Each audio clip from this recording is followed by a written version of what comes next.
esperando os retardatários. Professor, uma pergunta. Quando você... A teoria de perturbação, acho que a gente vai falar talvez aí nos próximos dias, não sei se a gente chega a tocar nisso, mas uma dúvida que me deu quando eu estava revendo o assunto. Ela segue aquele mesmo padrão da teoria de perturbação que a gente vê em mecânica quântica 2, ali de aqueles métodos, ou é uma coisa diferente, assim, só o nome que é parecido? Não, então, se você for estudar teoria quântica de campo, você vai ver todo um formalismo que parece coisa de outro mundo, né? Mas eu vou seguir aqui um formalismo que é intermediário e que justamente faz uma conexão do que vocês veem em mecânica quântica 2, né? Teoria de perturbação, com o que o que são os resultados da teoria quântica de campos. Então, eu acho até bom porque não fica um negócio tão abrupto, né? Uma mudança de paradigma tão absurda. Você vai sentir que tudo faz sentido. Mas é claro, quando você estuda teoria quântica de campos, você não precisa nem tocar, basicamente, o que você sabe de mecânica quântica, aqueles métodos perturbativos. Você vai fazer uma teoria de perturbação, mas toda através... você vai escrever uma matriz de espalhamento, tudo baseado numa teoria covariante, né, relativística, e assim por diante. Professor, eu tenho uma pergunta também. É sobre Diga. o tensor eletromagnético. Tinha pode subir para onde ele está? F-mini aqui. Esse Isso. F-mini é o mais em cima. O mais de cima que tem a matriz. Acho que é isso. Acho que eu nem escrevi a matriz. Só escrevi 2 elementos, não foi? Ah, tá. Então. O senhor escreveu que o F0i era o EI, né? Tá aí. Deixa eu ver se é isso. É isso aí mesmo. Já tá aí. Ou é EI ou é menos EI, alguma coisa assim. É porque eu fui ver em 2 livros o que era F0i igual a EI é o que usa a métrica... Menos 1, mais. Deixa eu checar isso rapidamente aqui, peraí. Não. É porque aí tá covariante, né? Então tá certo. É porque eu tava vendo aqui o contravariante. É super Sim, você distinto. está olhando com o índice em cima, tá? Sim. Sim, é claro, se você olhar com o índice em cima, muda o sinal. Porque aí o que acontece é o seguinte, né? O trivetor que está aqui, tá certo? Com o índice em cima, ele vai ter... Não, aqui é a parte temporal do D0. Aí, ele tem esse menos porque ele justamente ele é covariante. Se ele for contravariante, com o índice em cima, então vai ficar menos A vetor componente I. Entendeu? Uhum. Só resumir rapidamente, né, o que a gente fez. Eu falei do campo escalar carregado. Na verdade, eu falei do campo escalar carregado no sentido de que se ele é complexo, ele pode ter alguma carga. Tá? Por quê? Porque no caso de um campo complexo, você não tem só simetrias discretas que você pode usar, né? Você pode usar simetrias contínuas. E, dado que você tem uma simetria contínua, teorema de Nether, carga conservada. A gente discutiu a questão dos termos que são renormalizáveis ou não.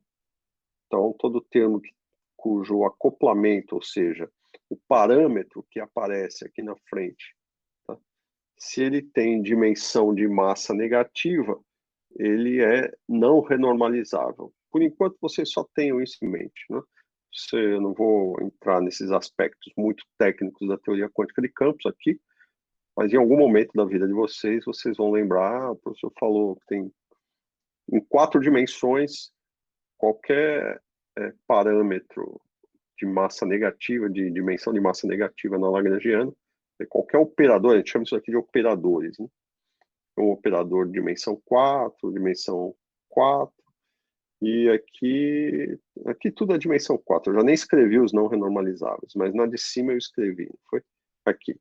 Aqui é um operador que a gente chama de dimensão 5, que é um campo elevado à quinta, dimensão 6, que é um campo elevado à sexta, e assim por diante. Tá? Então, a dimensão do operador tem a ver com a dimensão do produto de campos que aparece ali. E em teoria quântica de campos em 4 dimensões, qualquer um que seja, qualquer operador de dimensão 5 para cima é não renormalizável. Tá? significando que eu não consigo eliminar os infinitos que aparecem nos cálculos em um loop para cima. Muito bem. E como é indesejável, a gente elimina esses termos. Outra coisa, simetrias, a questão das simetrias que eu exijo eliminam outros termos na Lagrangiana.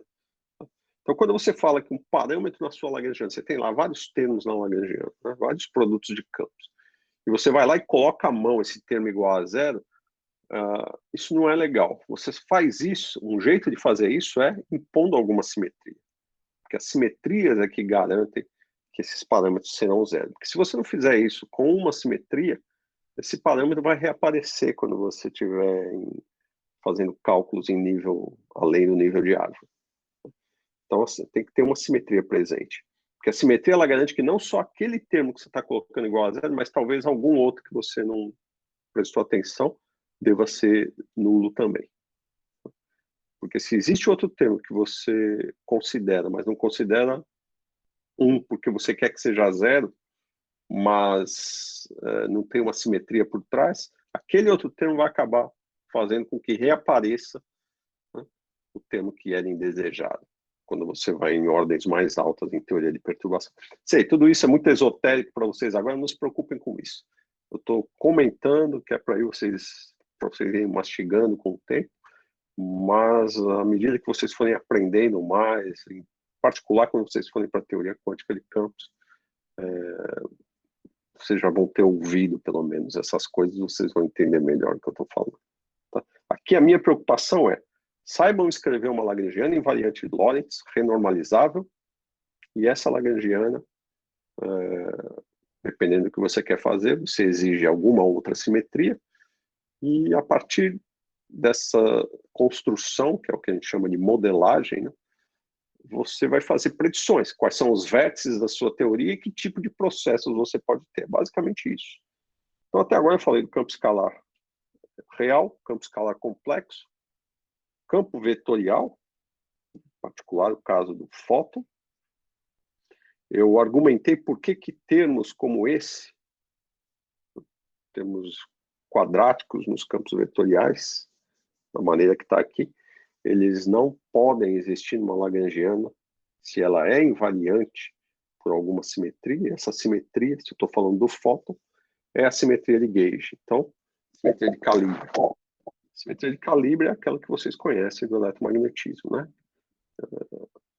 Para você obter, por exemplo, a força de Lorentz no eletromagnetismo, o que você faz uma modificação, que eles chamam de modificação mínima, que é trocar o seu trimomento por trimomento mais um termo que envolve o trivetor A, que gera o campo magnético. E aí, quando você calcula as equações de Euler-Lagrange, você vai obter uma equação de movimento que envolve a força de Lorentz. Isso é uma das coisas que vocês veem no eletromagnetismo. Então, para conseguir isso, você observa que essa modificação mínima no trimomento, junto com a invariância de gauge das equações, a invariância de calibre das equações de Maxwell, permitem escrever uma Lagrangiana em 4 dimensões no espaço-tempo, ou seja, que seja covariante, com índices de Lorentz explícitos,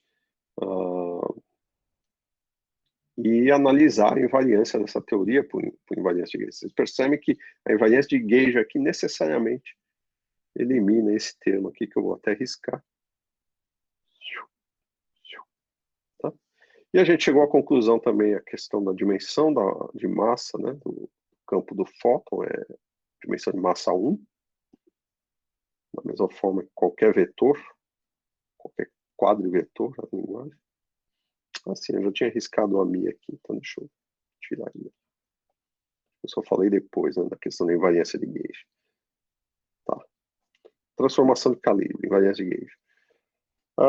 E a gente viu que por essa transformação, que é chamada transformação de calibre, a sua Lagrangiana, esse termo ele é invariante. O F-mini ele é automaticamente invariante, a gente viu isso. Ele é igual ao F-mini linha, o F-mini transformado, por essas transformações. Mas esse termo aqui não. porque ele vai dar ele mesmo mais alguma coisa. Então, se eu exijo invariância de gauge, esse termo de massa não pode estar aí, você chega à conclusão, né, que um bóson vetorial que está associado a uma simetria de gauge, no caso aqui é o fóton, campo do fóton, ele não pode ter massa. Tá? Se tiver massa, o termo de massa, ele quebra essa simetria. E quebrar a simetria tem implicações. No caso da eletrodinâmica quântica, essa simetria está automaticamente ligada à carga conservada, que é a carga elétrica. Então, se não existir essa simetria, não tem razão nenhuma para eu não ver desaparecer cargas elétricas no vácuo. Está aqui, ou aparecer, né? Está aqui, pum, surgem umas cargas elétricas, eu levo um choque do nada. Isso não acontece. Tá? Pode ser que isso aconteça em algum nível, que eu quero dizer. Pode ser que exista uma pequena massa para o fóton. Só que ela tem que ser tão pequena que os efeitos de violação de carga elétrica são indetectados pelos experimentos, porque até hoje você nunca observou isso. Tá? Mas eu não vou nem entrar nesses aspectos. Inclusive, em toda a física que a gente estuda, que a gente promove, que a gente cria nova, a gente considera que o eletromagnetismo está associado a uma simetria que é sagrada, que é a simetria de carga elétrica. Tá? Exceto se você estiver interessado em uma coisa bem específica que envolva violação de carga elétrica. Mas os vínculos são muito fortes porque a gente nunca viu. Então, quando se constrói um modelo assim, uma teoria assim, você tem que tomar muito cuidado. Muito bem. Falei para vocês tentarem aí tirar as equações de Maxwell. Então, hoje nós vamos continuar essa brincadeira, tá? E vamos fazer essa substituição mínima. Aqui eu coloquei, deixa eu pegar a invariância de gauge de novo. Vou pegar essas equações da transformação da invariância de gauge. Tá? Vou pegar aqui que é mais... Está condensado numa única equação. Então, quando eu considero os campos vetoriais com essa transformação de gauge, isso equivale no eletromagnetismo, como eu acabei de comentar, a trocar o trimomento. Você tem lá o trimomento, esse trimomento vai para algo que é um trimomento generalizado, vamos dizer assim. Vou chamar de pelinha, vai. MV, que é o trimomento ordinário, mas a carga elétrica, agora eu não sei. Aqui talvez tenha diferenças de sinais, mas isso daí a gente checa na hora de testar se toda lagrangiana é invariante, isso não é um problema. Usualmente, pelo menos assim, do jeito que eu vi em Mecânica Quântica 2, ele colocava menos a carga elétrica vezes o potencial vetor. Aí quando você troca o Q, quando né? você põe a carga do elétron pela carga do elétron, positivo. vai ficar mais. Isso. Exato. Então vamos pôr uma carga Q generalizada aqui. Tá? Aqui eu só estou lembrando o que é o eletromagnetismo clássico. Mas isso, do ponto de vista covariante, tá? Como é que vai ficar? Essa é a pergunta que a gente faz. Qual é a implicação disso para esse formalismo que a gente está usando de quadrimomentos, quadrivetores? Tá? Isso é equivalente na lagrangiana a trocar a sua derivada, dmi, a derivada ordinária com relação a x, por dmi mais iq a mi. Acho que é isso, né? Tá? Se você fizer isso aqui é o que a gente define como derivada covariante. Em que sentido? Por que eu faço isso? Eu quero, de novo, eu quero uma lagrangiana que seja invariante por transformações de calibre. Claro que se eu olhar para o eletromagnetismo, eu não preciso fazer nada, porque isso aqui já é invariante. Se eu olhar só para o campo vetorial, eu não preciso fazer nada, é isso que eu estou dizendo. Mas ter só fótons na natureza é meio chato, né? Não acontece nada. Tá? Então eu vou criar algo mais. Eu vou supor que algum campo, algum outro campo, que não seja só o fóton, ele vai interagir com o fóton. De alguma forma vai ter uma carga elétrica. E a primeira coisa que a gente pode considerar nesse sentido é um campo escalar complexo. Concorda? Então vamos ver uma teoria que eu chamo de... Vou colocar em verde. Quer dizer, que vocês vão conhecer na literatura como QED escalar. O que é a QED escalar? É pegar um campo escalar complexo, φ,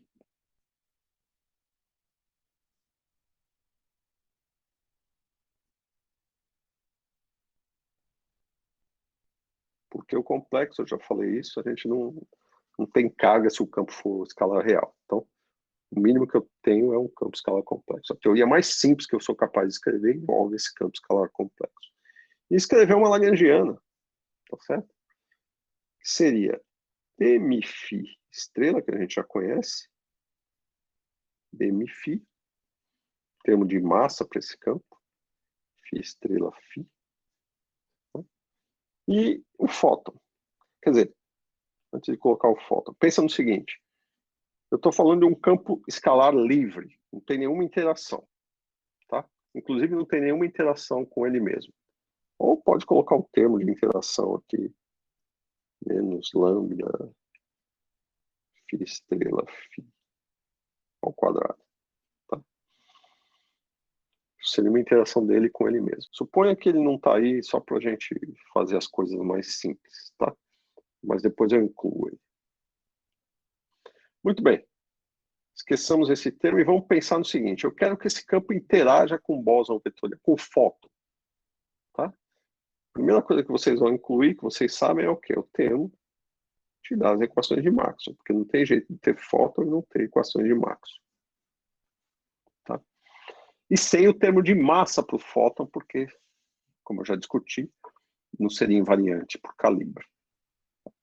Agora, vocês acham que esse termo de massa para o campo escalar violaria essa simetria de calibre, que é uma simetria unitária? Então eu pergunto para vocês, como se transforma,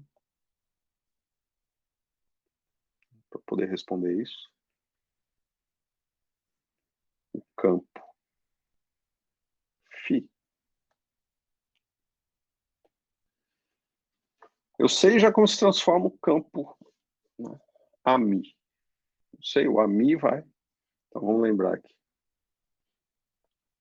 O AMI vai para um AMI', igual a ele mesmo, mais, eu chamei um dmq.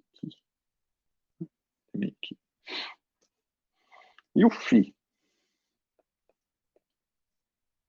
Φ vai para um filinha, lembra? Eu estou falando de uma simetria, essa simetria de gauge, de calibre. Se eu olhar para o fóton do jeito que está aqui, eu não consigo imaginar que simetria é essa. Oi? É algo semelhante àquilo que a gente obtém na equação de Schrödinger, não? Quando a gente vai fazer ela ficar variante, aí tem que trocar a função de onda, associar uma fase à função de onda, ou não? Não tem nada a ver. O que você pode imaginar? É isso mesmo. Mas o que você pode imaginar para esse campo φ, uma simetria que seja, como se diz, contínua, tá? Só que agora ela não pode ser... É claro, se você olhar para essa lagrangiana, você já pode me dizer qual é a transformação que deixa ela invariante para o campo φ. A gente já fez isso lá atrás, tá? Era E elevado a I, alfa, próprio φ. Isso é uma simetria unitária, uma simetria 1, certo? Muito parênteses aqui, deixa eu... Essa simetria, deixa eu colocar aqui. Simetria 1, concorda? Chama de simetria global, onde o alfa não depende de x. Não depende de x, das coordenadas. Tá? Automaticamente essa lagrangiana é invariante. Tá? Porque a derivada não atua, só substituir aqui. Ó. Substitui o φ por φ', transforma a lagrangiana, então tudo que é φ vai para φ', o F' não se transforma por esse 1. Tá? Porque o AMI só tem essa transformação aqui. Mas se eu olhar para isso, que é a parte que se transforma por esse 1, isso aqui é invariante, porque é φ estrela φ, Dmi-φ estrela, Dmi-φ. Como a derivada não atua nisso, porque isso aqui é uma constante, então fica e elevado a menos i alfa com e elevado a i alfa. Então esse termo é invariante, porque esse produto de exponenciais é 1. E a mesma coisa aqui. A gente já viu isso lá atrás. Só que com isso eu não consigo fazer conexão nenhuma com o eletromagnetismo. Tá? O que a gente chama de simetria de calibre, simetria de gauge, é justamente quando essa fase, isso aqui é simetria global, quando essa fase depende das coordenadas do espaço-tempo. Então, embora ele tenha essa simetria, eu vou olhar para uma outra simetria que é a seguinte. E elevado a i, alfa, só que o alfa agora é dependendo de x. Tá? Φ. E por que eu vou fazer isso? É claro, de novo eu já falei para vocês. Vamos supor que esse campo escalar, ele está fazendo o papel do elétron. Um elétron sem spin, para simplificar. As complicações de spin a gente vai estudar depois na QED. Na QED escalar, você pode pensar esse campo como o campo de um elétron sem spin.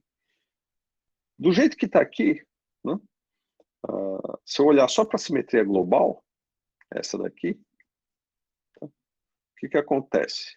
Eu não tenho conexão nenhuma do campo φ com o campo do fóton que está aqui no F'.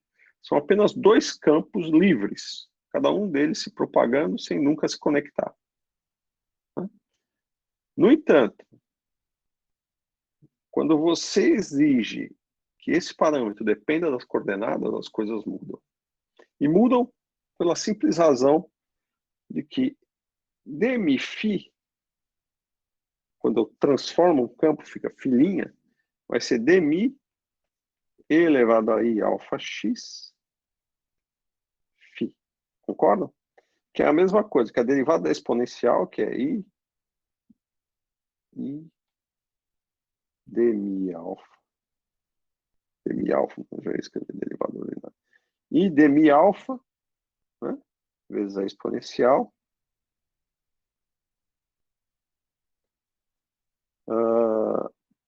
mais e elevado a i alfa Dmi φ. Concordam? Substitui na Lagrangiana. Na Lagrangiana eu tenho o quê? Vamos lá, vejamos o termo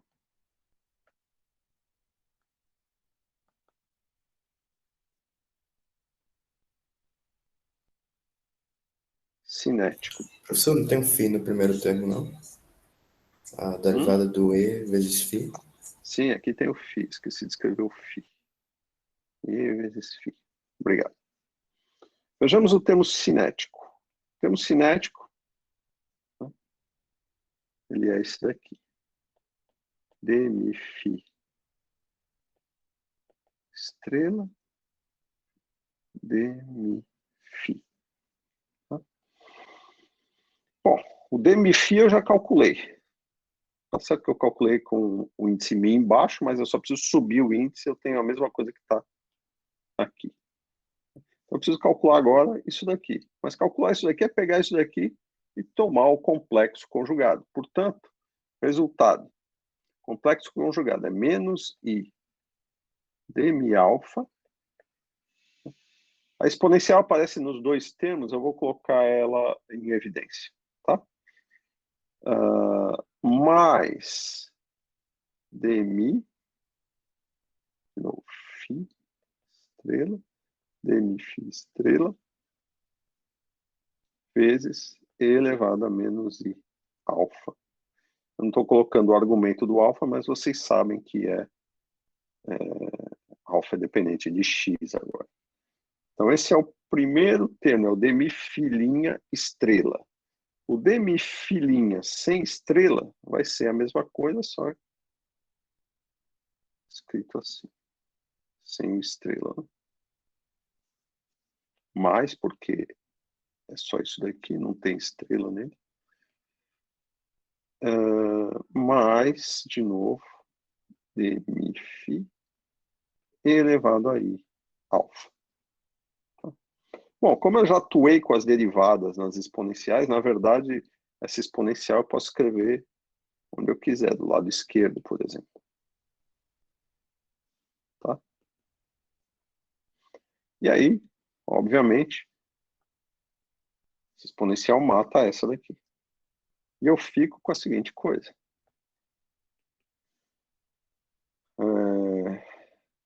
dmi-φ estrela,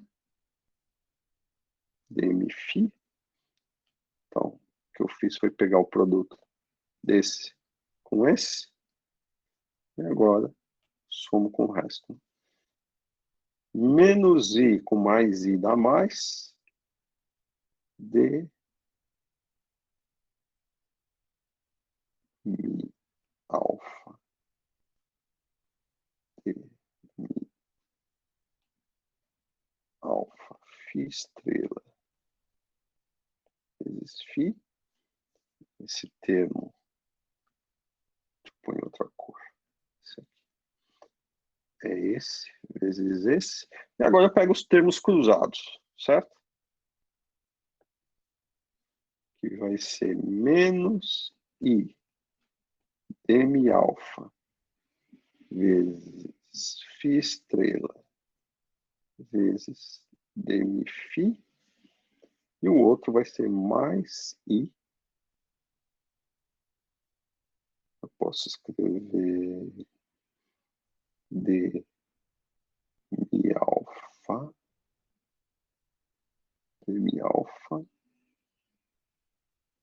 vezes dmi φ estrela vezes φ. Certo? Então estão aí os 4 termos. Obviamente, a lagrangiana original só tinha o quê? Dmi φ estrela, dmi. Quando eu transformo o campo por essa exponencial, né, do jeito que está aqui, sendo que o alfa depende de x, eu estou vendo que agora eu não tenho mais aquela invariância que eu tinha para esse termo. Apareceram novos termos. Tá? Vamos ver se alguma coisa se cancela aqui. Se eu fizer uma derivada total. Não. Não, porque isso aqui vai ser diferente. Não dá nem para fazer uma integração por partes. Né? Porque isso aqui pode ser resumido num I dmi alfa, né? Dmi φ estrela φ menos φ estrela dmi φ. Tá? Isso não é zero. Eu perdi a invariância.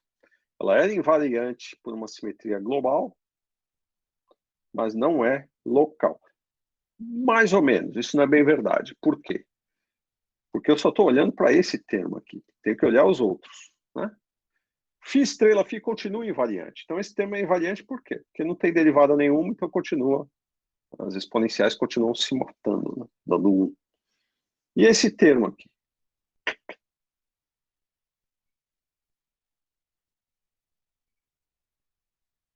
Também é invariante, né?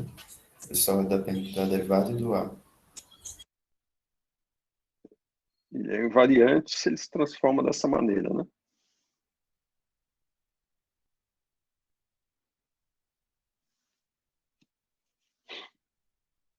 Ou não. Ele é invariante, né? Porque ele só tem a transformação de gauge que eu coloquei antes aqui. Tá? Então eu estou com um problema sério. Isso é invariante, mas isso não é.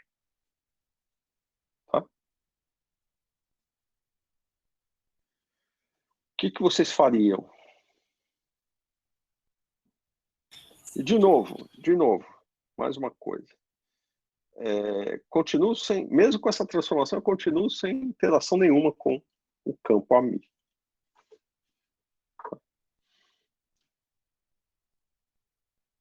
O que está faltando aqui? Quem já viu, por favor, fique calado, mas quem nunca viu, tente pensar e me diga o que você acha que está faltando. Eu já dei uma dica agora há pouco.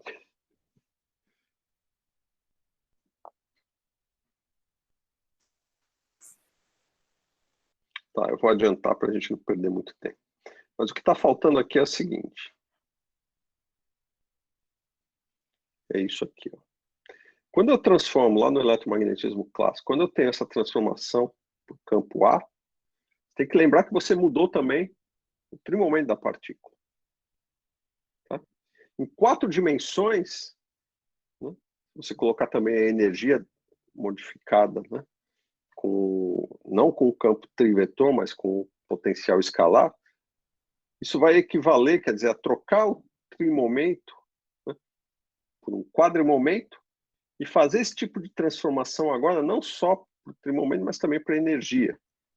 Porque agora eu estou falando de quadrimomento. Quando eu faço isso, quer dizer, o quadrimomento, a mudança dele, se eu fizer uma transformada de Fourier, tem a ver com a derivada ordinária, derivada com relação às coordenadas.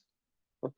Em outras palavras, o dmi, não sei se vocês lembram, se você atuar com isso numa função, né, até agora as funções que a gente tem trabalhado, escrito, eu posso escrever meu campo, né, como um coeficiente vezes uma função exponencial complexa, e elevado a px. Tá? Quando eu derivo com relação a x, o que cai? Cai quadrimomento.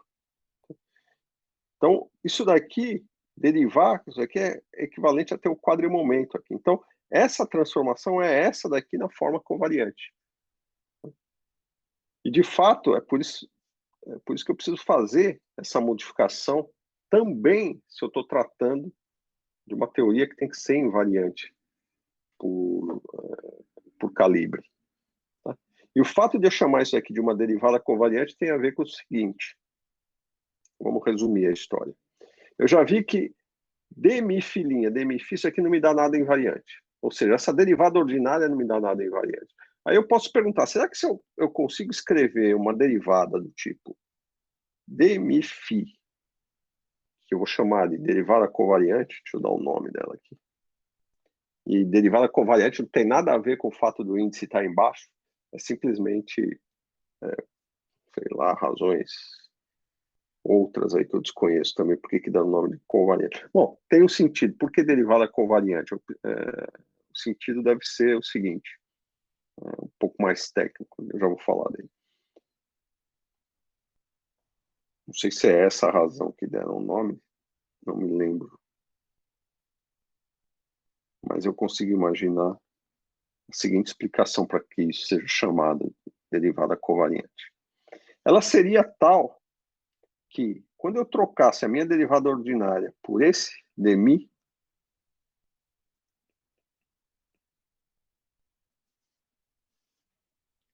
colocasse as linhas aqui, portanto, a derivada covariante também tem que mudar. Por quê? Porque senão, se ela não mudar, não vai ter diferença nenhuma, né?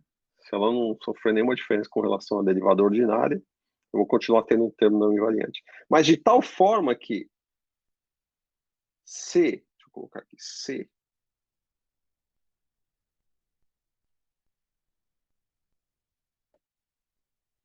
dmi', filinha, for igual, né, para essas transformações que eu estou falando, e elevado a i alfa de x d mi φ, eu resolvo o meu problema.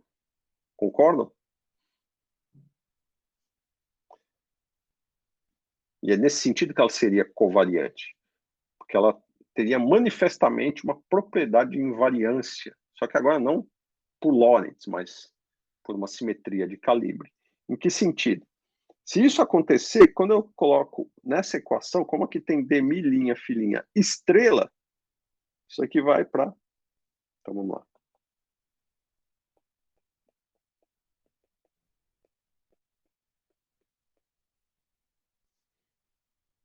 Isso vai ser igual a e elevado a menos i alfa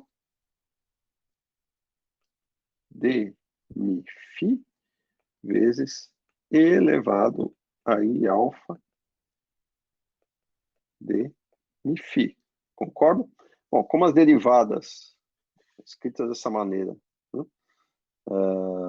Isso aqui está atuando só no campo φ, não nessa derivada, então eu posso trazer ele para cá, só um número. Isso, essa exponencial mata essa, e isso daqui vai ser igual. dmi φ, dmi φ. Ou seja, se eu conseguir escrever uma derivada, que eu chamo de covariante, e por essas transformações, né, por esse grupo unitário 1, que é essa fase, ela seja esse termo seja invariante, então eu resolvi meu problema. Né? Porque o único termo que estava dando problema era justamente esse termo derivativo aqui. Tá? Mas sabendo o que a gente sabe do eletromagnetismo, cadê? Aquela substituição mínima no trimomento, e depois generalizada para o quadrimomento, equivale a fazer essa substituição na derivada, eu vou tentar isso daqui. Ou seja, a minha transformação, né, do campo, de alguma forma, está associada à transformação de calibre. Porque isso aqui é resultado da transformação de calibre. Então vamos tentar. Se isso der certo, pronto. Resolveu o problema. Dmi mais IQ a mi. Vamos lá.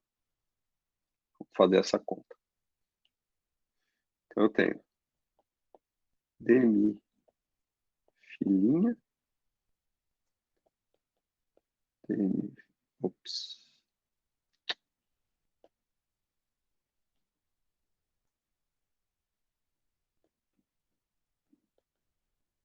Estrela.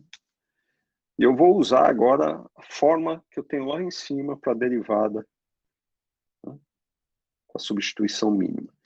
Isso é, vou colocar entre parênteses, Dmi, chamei de mais ou de menos, vocês lembram? Acho que eu chamei de mais que, né? E que a mi, não foi? Vamos lá. Isso atuando em φ, essa é a derivada covariante que aparece aqui.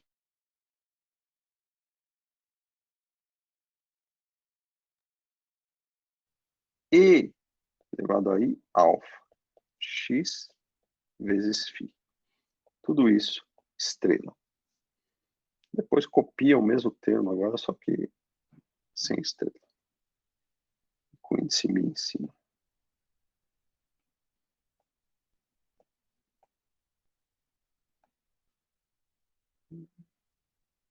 Deixa eu escolher o tamanho menor aqui. Certo.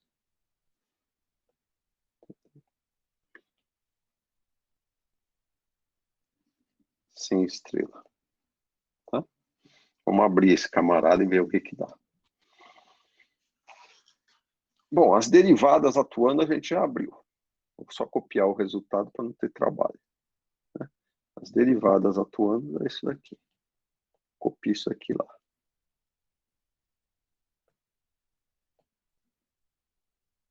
Então, primeira parte.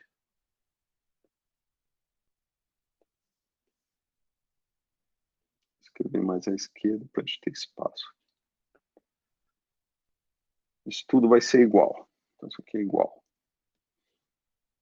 Então, entendam esses 4 termos que estão aqui. É simplesmente a derivada atuando aqui e a derivada atuando aqui. Tudo bem? Agora eu vou pegar os termos que eu não considerei. Tá? Que são esses que envolvem esses fatores aqui. Tá? Então vai ter um termo que é essa derivada vezes isso, estrela, multiplicado por esse termo aqui. Tá? Foi o que não foi considerado. Então, vamos lá. Trabalho braçal. Então, tenho dmi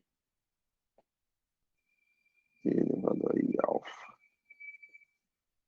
x φ estrela vezes IQ a mi elevado a i alfa x φ.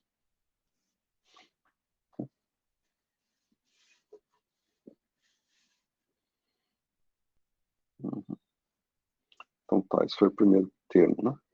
Deixa eu sublinhar para saber o que a gente pegou aqui. Então, eu peguei esse com esse. O próximo é esse. Vou fazer em outra cor. esse aqui com esse. E depois só vai sobrar quem? Esse com esse, porque esse com esse já foi considerado. É o que está em cima. Pronto. Então fica... como tem o estrela, fica menos I Q, carga real, né? O campo AMI também é real, o campo vetorial real. E elevado a menos I alfa, Φ estrela, vezes quem? Vezes... Deixa eu puxar um pouco mais para cá.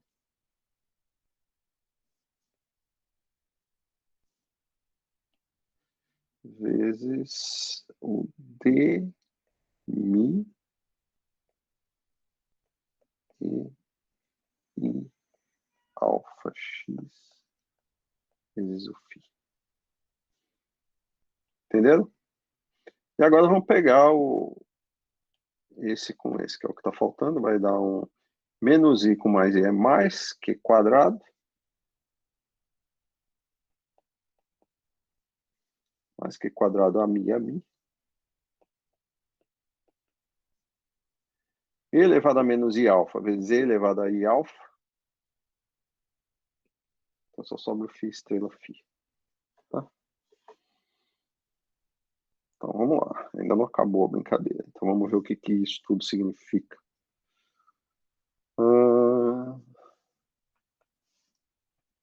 Vamos pegar os termos que envolvem derivadas do alfa. Vamos ver.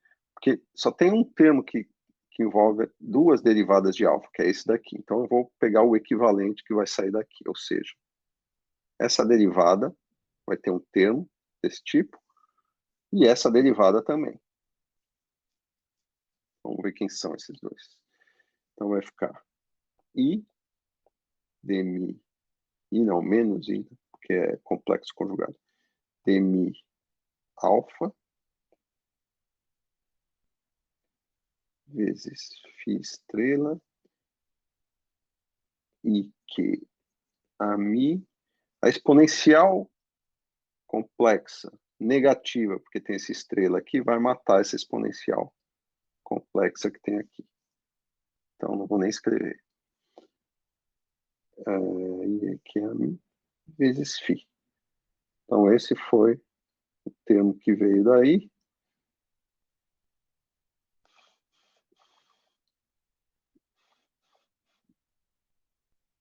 Ah, mas cadê os dmi alfa que estão esperando? Diabo.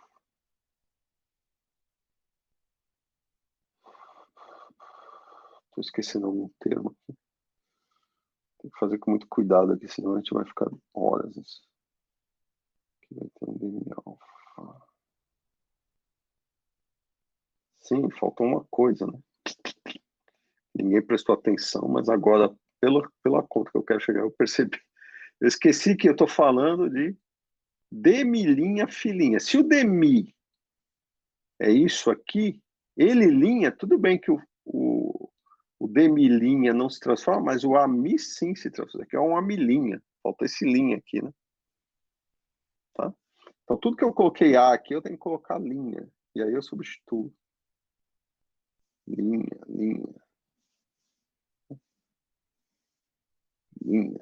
Entendeu? Faltou esse linha no A. Mas o amilinha eu sei quem que é. O amilinha é a transformação de calibre que está dada aqui em cima. Então, eu já vou substituir nessas contas. Vai ficar um mundaréu de coisa, mas é importante.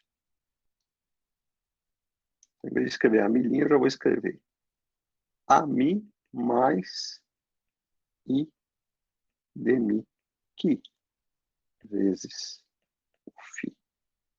Tá? Ok. E finalmente... Bom, esse foi que termo, né? Foi o primeiro desses termos quando eu derivo o E. O outro vai ser dmi φ estrela. Então, vou escrevê-lo aqui mais.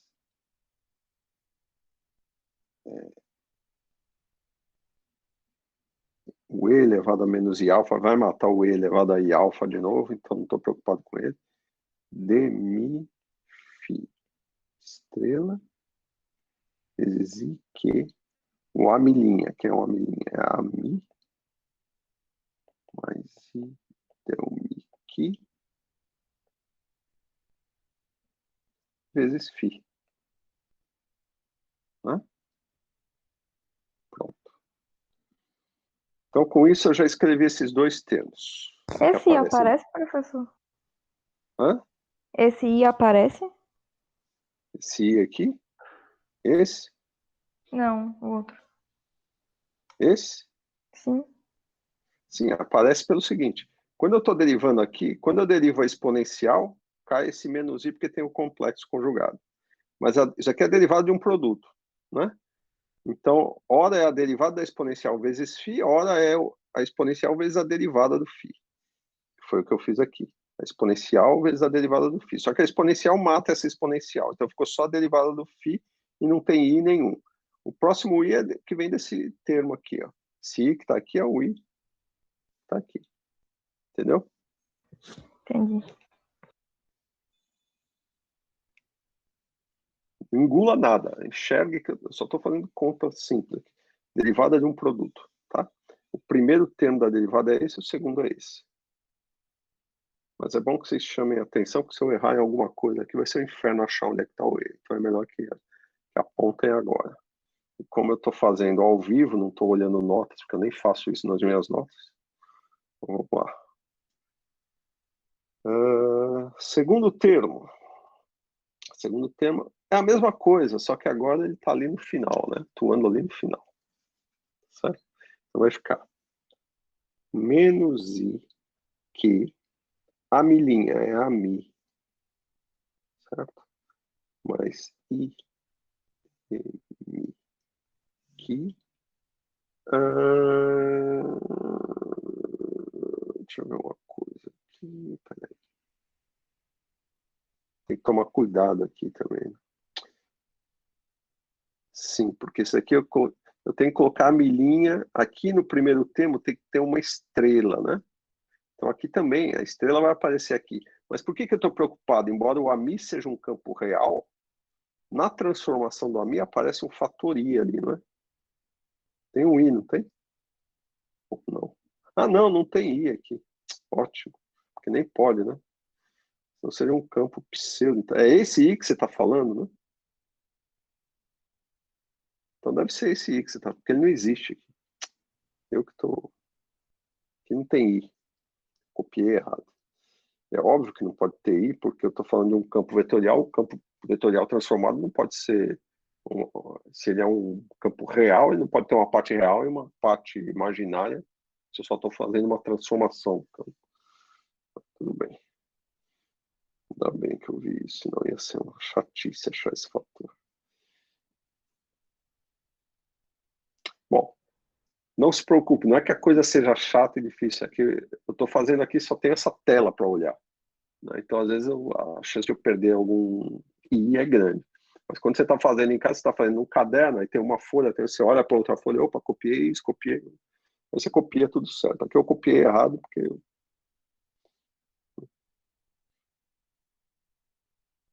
Ok. Então não tem esse I aqui. Pronto. Vamos corrigir as coisas. Então não importa se tem estrela ou não aqui. Ótimo. Esse termo que eu estou abrindo é. Só para lembrar você, vou sublinhar para vocês saberem com quem eu estou trabalhando. Trabalhando com esse agora. Tá? Deixa eu ir lá em cima. Então fica. A exponencial, de novo, vai matar o fator exponencial que aparece daqui. Eu vou ter φ estrela. Né? O primeiro termo vai ficar dmi alfa vezes um fator i vezes φ. E o outro termo vai ser. Deixa eu isso para cá. O outro termo vai ser sem a derivada. Então vai ficar menos I que a mi mais dmi que. Assim embaixo. A mi mais dmi que. Elevado a menos I alfa bata. Φ estrela. D mi. Φ. Pronto. Os dois termos que vêm desses termos sublinhados. O resto é só copiar agora. O resto é só copiar, a gente copia e depois cancela quem tem que cancelar. Isso aqui.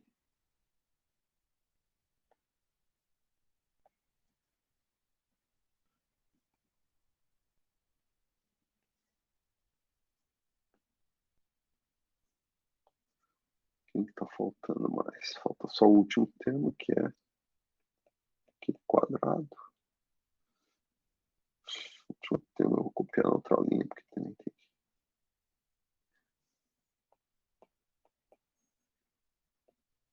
A mi mais d aqui.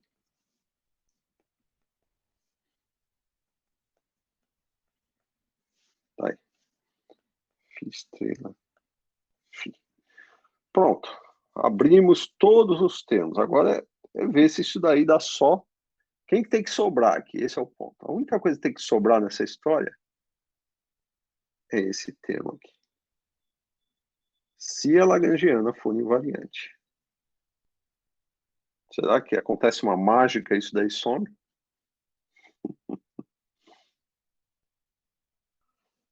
Então, vamos ver se a mágica acontece. Caramba, que inferno. Muito bem. Vamos começar com o mais simples deles. Que é esse aqui. Esse aqui, ele vai cancelar com algum termo? Vocês conseguem ver isso?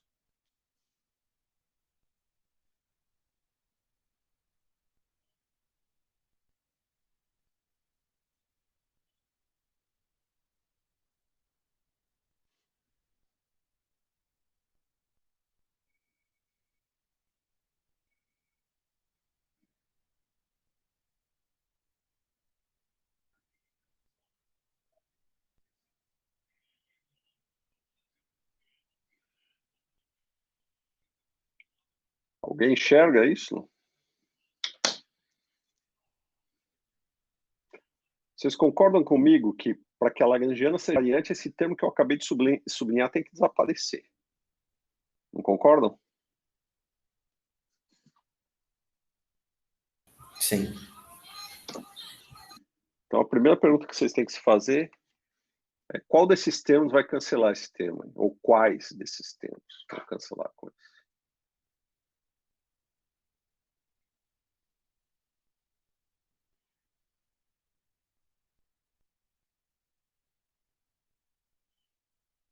Eu não vou dizer que é trivial, não é trivial, mas não é difícil enxergar isso. A primeira coisa que vocês têm que observar é, tem alguma derivada que envolva, tem algum termo que envolva duas derivadas de alfa? Não, não tem nenhum. Mas tem termos que envolvem derivada de Qi vezes derivada de alfa, não é? Ó, derivada de alfa vezes derivada de Qi, derivada de Qi vezes derivada de alfa. Onde mais? Aqui também, ó, derivada de Qi vezes derivada de Qi. São os únicos termos que envolvem a derivada de um outro campo escalar, que é essa função Qi e uma função alfa de x. Lembra, campos são funções do espaço-tempo. Então, Qi e alfa são campos escalares. Então, o único jeito de eu conseguir eliminar esse termo é, de alguma forma, identificar, fazer uma relação entre Qi e alfa. Não é?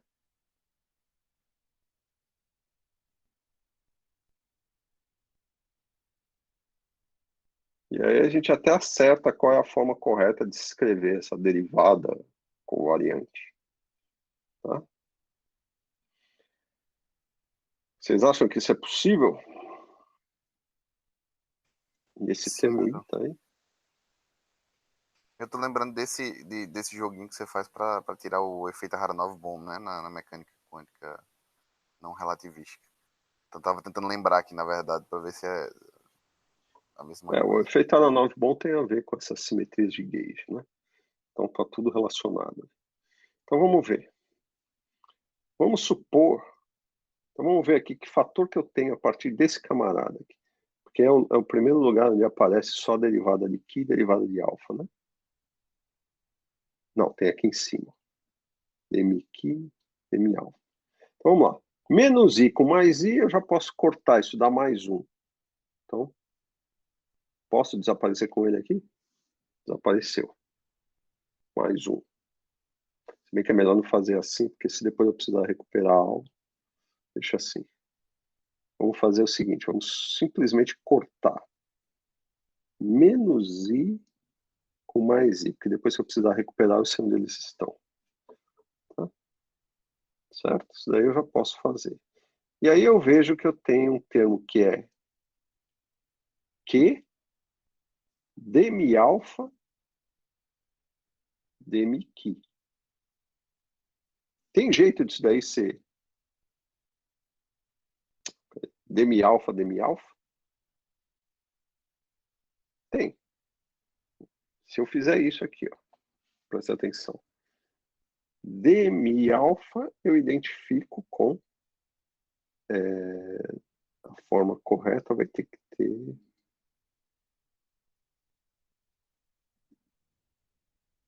Eu vou chamar o demi-alfa de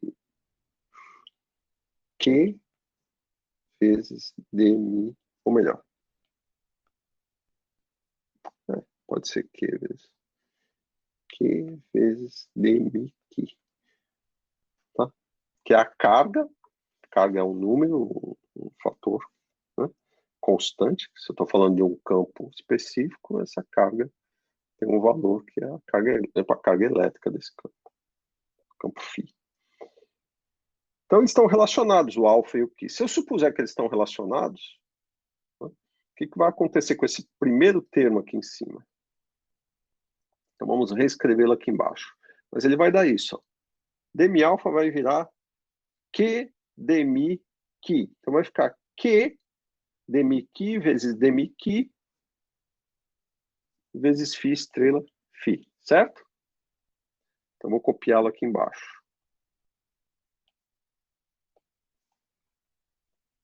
Q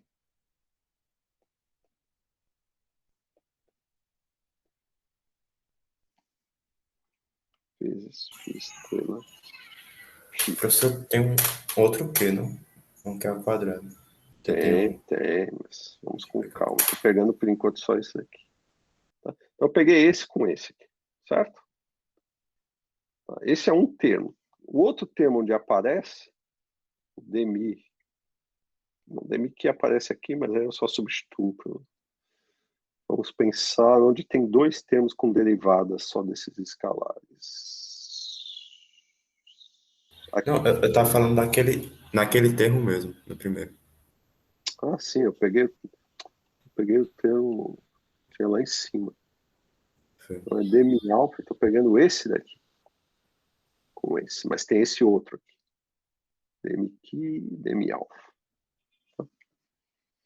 De novo, menos I com mais I vai dar um mais. Então, vou cortar isso aqui com esse I, vai dar um mais. E fica demi-Ki, φ estrela, demi-alfa, φ, que vai ser exatamente igual a esse daqui. Então, isso aqui me dá um fator 2. Concordam? São idênticos. Tá? Certo, tem mais ainda. Cadê o outro? Bom, fazendo essa identificação, esse outro termo que está aqui vai ficar...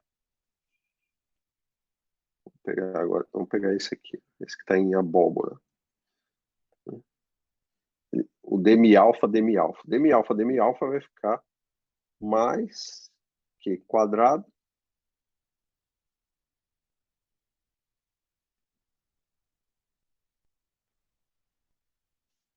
demi-Ki. Então, eu estou escrevendo tudo em termos do Ki em vez de escrever do alfa. Tanto faz. Podia escrever tudo em termos do alfa. Escolha do freguês aí. E tem mais um. O outro que aparece aqui, vem daqui, ó. Né? Que é justamente...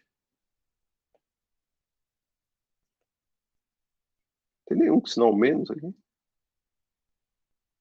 Tá vendo? Devo ter esquecido algum sinal em algum lugar. Maldição. Ah, se eu fizer dmi-alfa igual a menos que dmi-que, então esses dois primeiros termos que eu escrevi vêm com o sinal menos aqui. E esse outro último, como é alfa, vai ficar mais. Perfeito. Então, vai ficar... É isso, né, pessoal? Isso. E aí a gente tem a forma da transformação correta. É por isso que eu não me preocupo muito com que sinal você coloca lá, porque no final das contas, a hora que você faz e checa a invariância, você acerta os sinais. Tá? Eu nunca decoro, porque é uma questão de escolha. Você pode escolher mais ou menos e depois... pelo menos para a teoria covariante do jeito que a gente esquece. Isso é irrelevante aqui como é irrelevante na termodinâmica clássica, porque muda o sinal de um, você tem que mudar o do outro e vice-versa. A física não vai depender disso. Muito bem. Tem mais um termo que é o demi-que. Demi-que, que eu já escrevi aqui. Que quadrado, né?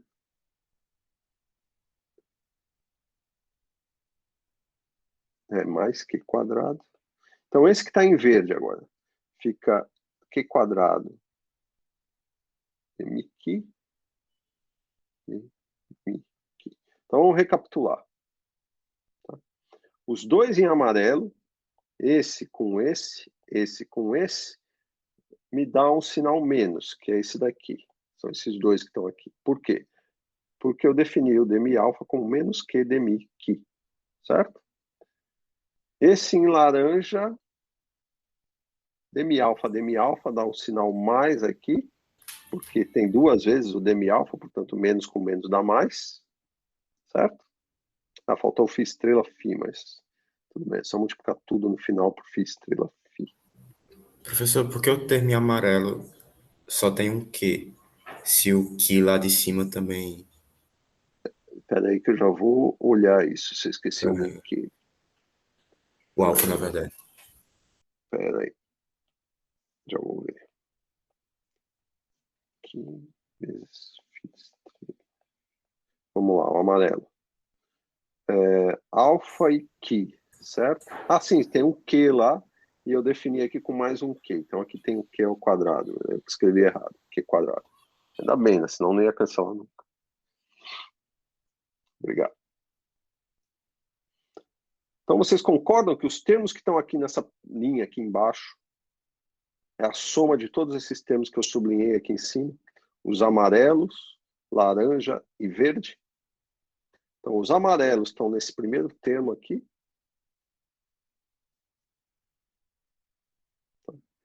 Demi-alfa com demi-que, demi-que com demi-alfa.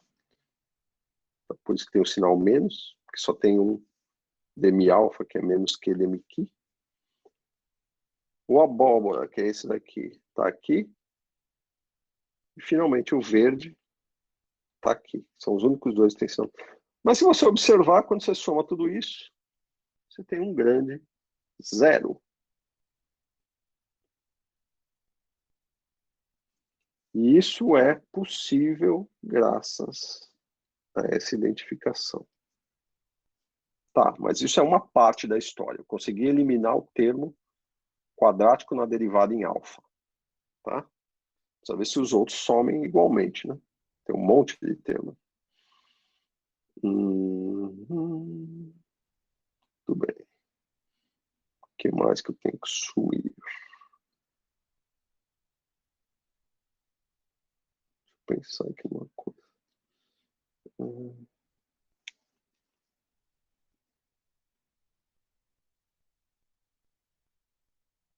Certo. Tem que lembrar o seguinte. Na minha nova formulação, eu não tenho só a derivada ordinária. Tá? eu tenho que ter aqui uma derivada que é aquele D grande. Então, ainda tem que sobreviver nessa lagrangiana transformada, não é só esse termo, mas os termos que envolvem quem? O campo AMI vezes uma carga, né? Que é a forma da derivada covariante aqui, ó. A derivada covariante é dmi mais i vezes uma carga, vezes o A. Então, se isso daqui for para ele mesmo, sem os linhas, significa que a derivada que sobra no termo cinético não é só a derivada ordinária, não é só dmi, mas é o demizão. Não é isso aqui, mas isso daqui. Aí sim, isso aqui vai ser invariante. Tá? Então vamos lá. Para a gente obter isso, então tem que manter alguns termos. Que termos são esses? Eu tenho que agrupar agora, deixa eu sublinhar em vermelho, coisas que envolvam só o campo AMI, ver uma carga φ estrela φ. De onde é que eles vêm? Esses camaradas. AMI vezes uma carga φ estrela φ. Cadê vocês?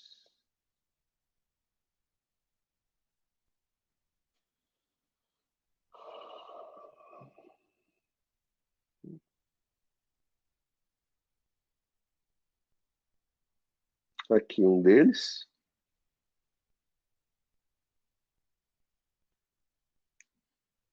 Tá? Esse é um deles. Cadê o outro? O outro está aqui, ó.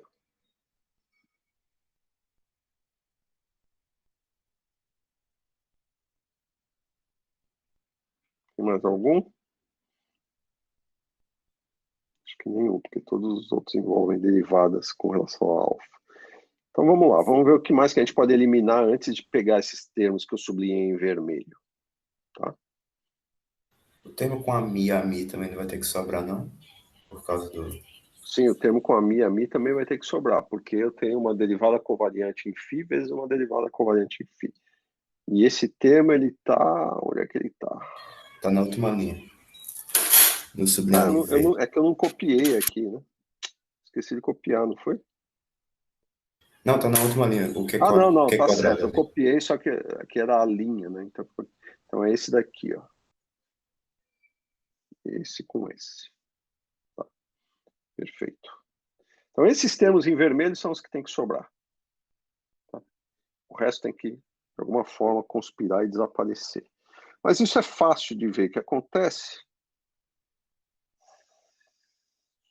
Vamos ver se é tão fácil assim quanto eu estou falando que é. Esse termo aqui eu ainda não eliminei. Fica dm alfa φ estrela a mi φ, tem que ter um outro termo equivalente. Cadê ele? Dm alfa φ estrela φ com a mi. Esse daqui com o verde vai dar conta de um desses termos, não é?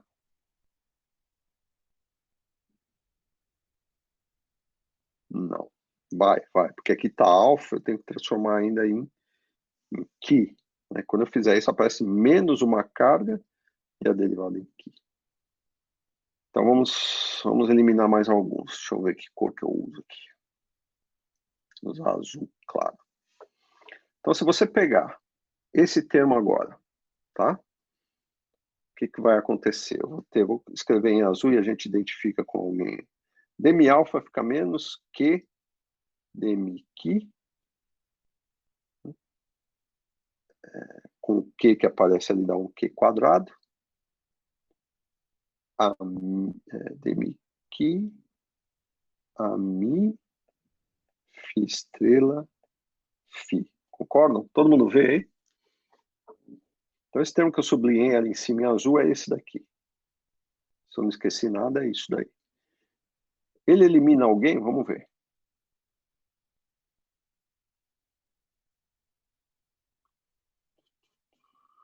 É o verde, é o vermelho com verde aqui embaixo, né? Que é um Q quadrado ami, demi, ki, fi estrela, fi. Só que aqui está com sinal positivo. Concordam?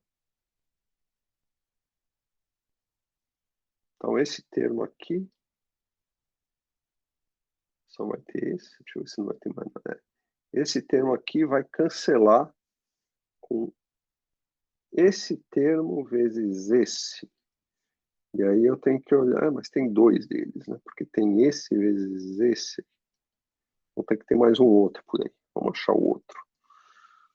O outro... Tá aqui, ó. Veja se não é esse aqui, ó. Tá vendo aqui?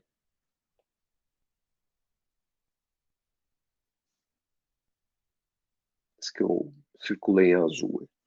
Então, esse termo, vezes φ estrela com demi-alfa φ, lembrando que o demi-alfa é menos que demi-ki, então vai ficar assim, eu vou escrever em azul aqui embaixo. Menos que quadrado, ami,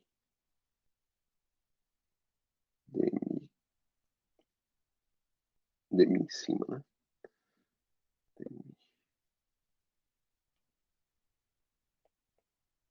Demi-ki, certo? Φ estrela φ. Então tá aí. Esse daí cancela esse outro que eu falei aqui embaixo. Né? Q quadrado, demi Q a mi, φ estrela φ. Q quadrado, demi Q a mi, φ estrela. Aqui não importa a ordem, porque são componentes de quadro vetores. Tá? Então pronto, ó, tudo que está em azul se cancela. Tá? Tudo que está em azul aqui e aqui se cancela com essa flecha azul, que é o produto desses dois, e essa outra flecha azul, que é o produto desses outros. Tá? Aqui eu já considerei, então, todos os termos. Aqui também. Aqui faltou isso daqui? Faltou isso daqui. E aqui faltou isso daqui. E deve, espero, cancelar esses outros termos aqui. Vamos ver? Então, outra cor. Pô, essa aula está demorando mais do que eu queria, mas não tem jeito. Para vocês verem uma vez, vou colocar agora falta de cor. Verde clarinho. Então, vamos pegar esse termo agora. Um verde mais claro do que eu usei lá embaixo. Se bem que ele vai confundir, né? Deixa eu pegar uma outra cor. Cinza, talvez. Cinza. Consegue ver o cinza? Hein? Consegue. Então, vamos ver. Eu vou escrevê-lo aqui. Sim, eu já posso apagar isso aqui, porque eu não vou precisar mais. Foi só para ver que cancelava. Escrever agora o termo em cinza, que é demi φ estrela I que demi que vezes φ. Ele tem que cancelar com esse aqui. Tá? Então, substitua nesse termo aqui, demi-alfa por menos que demi que. Vai ficar menos I que demi que demi φ estrela φ. Olha que beleza. Olha que beleza. Porque é só abaixar esse índice e levantar esse, sem pagar preço nenhum. Vocês usam aí os tensor métrico e façam isso. Eu já faço direto porque estou acostumado, então, mas vocês sabem, eu posso. Se eu tenho dois índices repetidos, né, uma forma escrita covariantemente, se eles são repetidos, eu posso, abaixando um, levantar o outro sem pagar nenhum preço. Tá? Você mostra isso quando você faz as transformações lá, sem problema nenhum. Usando o Gemini. Enfim, eles são idênticos, só que sinais opostos, portanto, eles se cancelam, então os cinzas também se foram. Olha que beleza. Então, cinza se foram, que são esses aqui com esses aqui. Então, só falta um termo agora, eu acho. Só falta um termo, que é esse último que eu vou escrever em roxinho. Esse daqui com esse daqui. Se esses se cancelarem, pronto, só sobrou o que eu queria. Apagar isso. Tá todo mundo acompanhando, pessoal? Ou tem alguém que está flutuando aí? Eu ia perguntar agora qual era o último termo, mas eu já me achei aqui. Então vamos lá. Escrever o de cima fica menos IQ demiqui fi estrela. Você vê que tem que fazer com muito cuidado, senão você perde algum sinal aí. Ou I, como eu estava perdendo, por aí vai. E o que está aqui embaixo vai ficar menos, como o demi-alfa é menos, então vai ficar mais IQ demiqui fi estrela. Surpresos? Pronto, todos os termos sublinhados já foram considerados, tudo sumiu, menos o quê? Então, resultado. Toda essa conta é Professor, ficou igual. mais por quê o IQ? Ficou mais por quê o segundo termo do IQ? Ficou mais por isso daqui, ó. Aqui não é demi-alfa? Demi-alfa não é menos que demi-qui? Sim, entendi. Tá? Certo. Então eles desaparecem. Embora. Sobrou mais nada. Sobrou mais nada além do que eu queria, né? Que são justamente os termos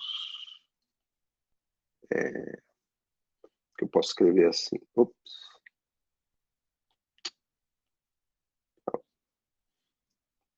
Mas vou escrever primeiro na forma em que eles aparecem. Demi. Era mais ou era menos? Derivada covariante. Deixa eu ver. Mais.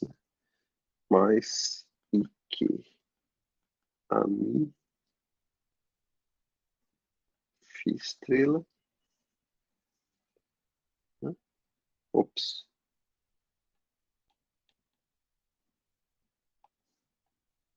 Estrela vezes demi que a mim fi. Tá? Que fantástico, né? Que é igual, como por cima é zero, isso é igual a dmi fi estrela dmi fi. Em outras palavras, tudo que eu fiz foi abrir isso daqui. Eu mostrei que isso daqui, que é o termo cinético transformado, é igual ao termo cinético sem se transformar.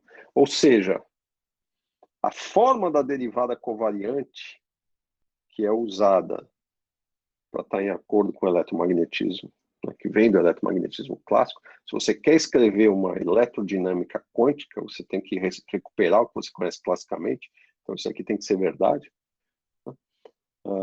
E sabendo que o campo AMI se transforma por uma transformação de calibre, também exatamente como no caso do eletromagnetismo clássico, o único jeito de que isso daqui seja invariante é que essa transformação do campo φ, que vai para o campo filinha, que é e elevado a i alfa x, φ seja e elevado a menos i que de x vezes c, onde o que é o mesmo parâmetro da transformação do campo A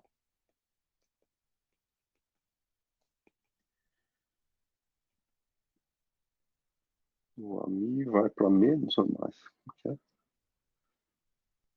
Odeio essas. Nunca sei quem é aqui. AMI mais DEMIC. Você pode trocar por alfa também, fazer o caminho inverso, não tem problema nenhum. Mais DEMIC. Então, essas são as transformações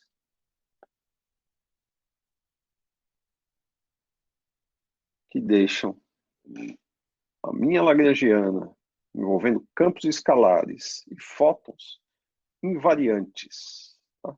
Então, eu percebi que não adianta só fazer uma transformação local no campo φ, que não é invariante. Ele sozinho, a não ser que você tenha uma conexão com o eletromagnetismo, porque o campo do fóton aqui se transforma de uma maneira muito específica. E o que eu acabei de mostrar é que é possível escrever uma derivada covariante que mantém o termo cinético invariante, desde que essa derivada covariante esteja associada à introdução do campo do fóton, né? Dessa maneira aqui. Ó. Então, aí eu observo que a lagrangiana, se você pensar nesse campo φ como o campo do elétron sem spin, seria perfeita para descrever a interação entre elétrons e fótons. Ela tem a invariância de Gage, ela é invariante de Lorentz, e eu posso agora usar isso como um princípio. Olha que beleza. Eu poderia fazer o contrário, começar só com a lagrangiana escalar. Cadê a lagrangiana escalar? Lá no começo. Só com esse termo aqui, quer ver? Só com esse termo. Tá? Esquece o resto, esquece o fóton, esquece esse termo. Sim, agora incluir o termo de interação de φ com φ não vai mudar nada disso, porque esse termo é invariante. Então eu posso deixá-lo aí. É só o comentário que eu ia fazer. Não modificou nada do que eu fiz aqui. Mas se eu tivesse só um campo, tá? Se eu tivesse só um campo escalar complexo, aí eu posso fazer a seguinte pergunta: será que se eu exigir que esse campo, essa lagrangiana seja invariante, né, quando esse campo se transforma por uma transformação local e contínua, que é o caso do U1, grupo U1, né, que é equivalente a essa transformação por essa fase que eu coloquei aqui, né, quando o alfa depende de x. O grupo 1, isso daqui, o E elevado a I alfa já é uma transformação do grupo 1. Mas quando o alfa depende de x, ele não é só um grupo global, que a gente chama. Não tem a ver com uma simetria global, que vale para qualquer ponto do espaço-tempo. Mas é uma simetria local, que para cada ponto do espaço-tempo eu tenho essa simetria. Tá? Quer dizer, o campo muda diferentemente de acordo com o ponto do espaço-tempo, porque o alfa não é constante. Cada ponto do espaço, o alfa é um outro alfa. Né? Pode até coincidir de ser o mesmo valor, mas em princípio é outro valor. Ou seja, em cada ponto eu tenho uma transformação diferente. Quando eu tenho isso, né, eu percebo que essa lagrangiana não é mais, embora esses dois termos sejam invariantes, esse aqui não é mais. Para manter essa invariância, eu percebo que eu tenho que introduzir algo como um campo vetorial, né, para tornar isso aqui invariante. Mas uma vez que eu introduzi esse campo vetorial através da derivada covariante, como ela está aqui, cadê ela?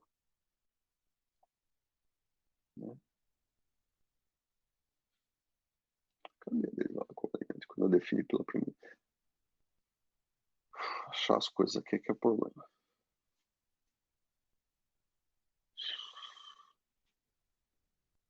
Derivada covariante. Bom, está aqui, eu escrevi ela aqui. Bom,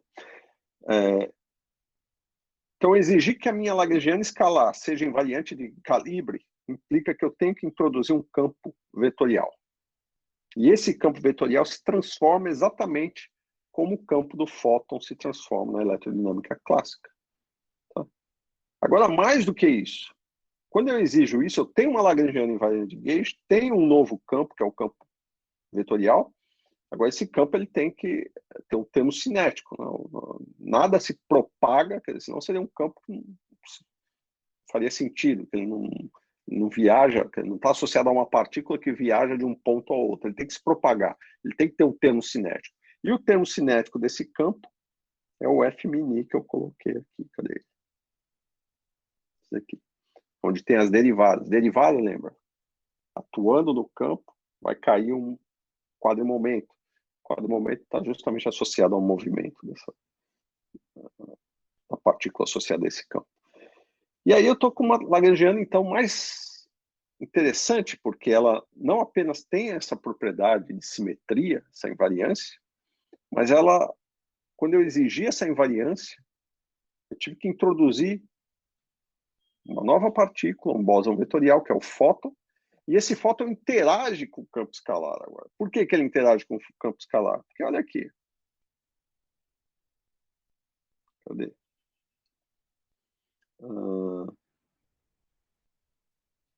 Olha aqui.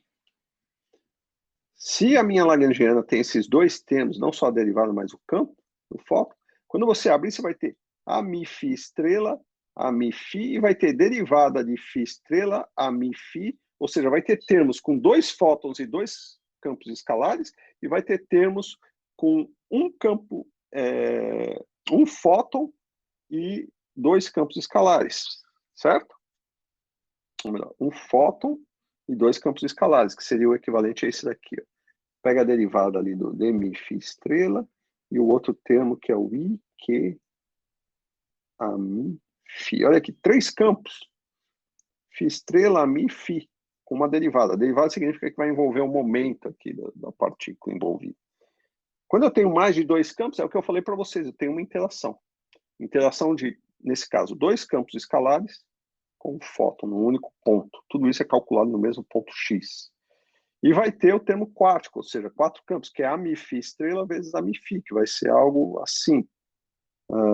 Menos 1 a mais, Q quadrado, a mi φ estrela, φ. Tá? Então isso aqui vai corresponder a uma interação desse tipo, ó, dois campos escalares, um fóton. Isso aqui vai corresponder a uma interação desse tipo, dois campos escalares e dois fótons. Então, olha a beleza da coisa. O princípio de calibre, ou princípio de gauge, permite você estabelecer um princípio que vai resultar em como os campos, as partículas associadas aos campos que você está escrevendo interajam. Ele é muito preditivo, porque não sai qualquer tipo de interação. A interação é muito precisa, olha aqui. É só essa interação e só essa que existe nessa teoria. Então, se o elétron não tivesse spin, se ele fosse uma partícula de spin zero, a gente ia ter interação do elétron desse tipo. Agora você vai lembrar, o elétron tem spin. O elétron tem spin, a gente já discutiu lá atrás que no caso da eletrodinâmica quântica real, isso aqui é uma teoria, essa que eu apresentei aqui é uma teoria que a gente chama de toy model, ou seja, um modelo puramente acadêmico, que pode ser usado para você estudar algumas outras coisas, por exemplo, pions, que são pseudoescalares interagindo com fóton, pi mais, pi menos interagindo com fóton. Mas lembra, pion é uma partícula composta, então não é a mesma coisa. Aqui eu estou falando de partículas que seriam fundamentais, sem estrutura. Tá? Mas é um modelo acadêmico. Então, a teoria quântica real para a eletrodinâmica é a eletrodinâmica quântica com férmions que tem spin meio. E eu coloquei para vocês lá atrás qual era a interação. Era um fóton com um par de férmions, não tinha outra. Mas se o elétron fosse uma partícula escalar, eu, além dessa interação, então eu substituo isso aqui por férmions. Isso é o que a gente via na QED. Eu teria essa aqui, que não existe na QED. Então, uma vez que você estuda o elétron, mesmo que você não soubesse da questão se o elétron tinha spin meio ou não, se você não observa esse tipo de interação na natureza, você já diz, o elétron não pode ser uma partícula escalar. Primeira coisa. Vê que tem poder de predictibilidade. Esses princípios é que nem o princípio da relatividade, né? A física não depende dos referenciais inerciais, para qual referencial que você está, e a velocidade da luz é a velocidade limite. Né?